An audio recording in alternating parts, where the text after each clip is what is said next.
நலத்திட்டங்கள் வழங்கி விழா பேருரையாற்ற வருகை புரிந்துள்ள மாண்புமிகு பொதுப்பணித்துறை அமைச்சர் ஐயா அவர்களே, சங்கராபுரம் சட்டப்பேரவை உறுப்பினர் மாவட்ட கழகத்தின் செயலாளர் அருமை அண்ணன் உதயசூரியன் அவர்களே, தலைமை பொறுப்பேற்றுள்ள மாவட்ட ஆட்சித்தலைவர் சரண்குமார் ஐஏஎஸ் அவர்களே, வரவேற்புரை நல்கியுள்ள மாவட்ட வருவாய் அலுவலர் உள்ளிட்ட அனைத்து மாவட்ட ஆட்சித்தலைவருக்குன்னா அது புதியதாக கூட இருக்கலாம்.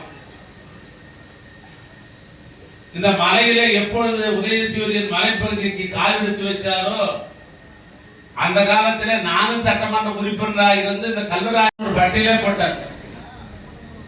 அக்கரைப்பட்டி, கீழ்வேலசை, மேல்வேலசை இது போன்றவைகள் எல்லாம் அன்று ஒன்றுபட்ட வடார்காடு மாவட்டத்தில் இருந்தது. இப்பொழுது திருவண்ணாமலை மாவட்டத்தில் இருக்கிறது.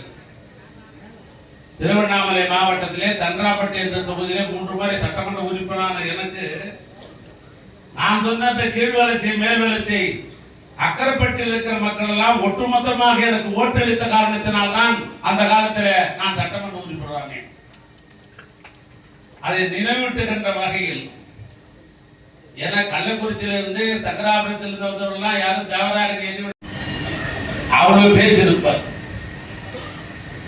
இப்பொழுது நான் அமைச்சராக கள்ளக்குறிச்சிக்கு பொறுப்பேற்ற பின்பு தொடர்ந்து முதல் கோரிக்கை என்ன வரும் என்று சொன்னால், எங்களுக்கு எஸ்டி சர்டிபிகேட் மலைவாழ் மக்கள் என்கிற சான்று எங்கள் பிள்ளைக்கு தந்தால்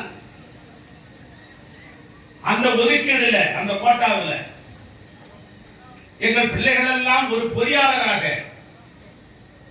ஒரு டாக்டராக தொடர்ந்து சக்திவேல்,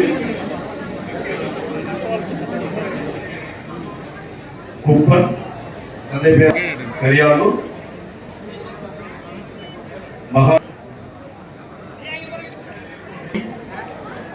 தொப்புள்ளா, தமிழ்ச்செல்வி,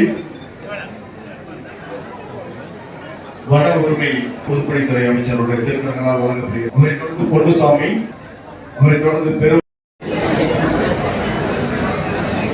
மணிகண்டன், பெருமாள், உண்ணாமலை, கோவிந்தராஜ், ஏழுமலை, ஜெயகுடி, சின்னசாமி, மாவுமில், அதைத் தொடர்ந்து மண்புழு படுகை பயனாளி தேவராஜ்,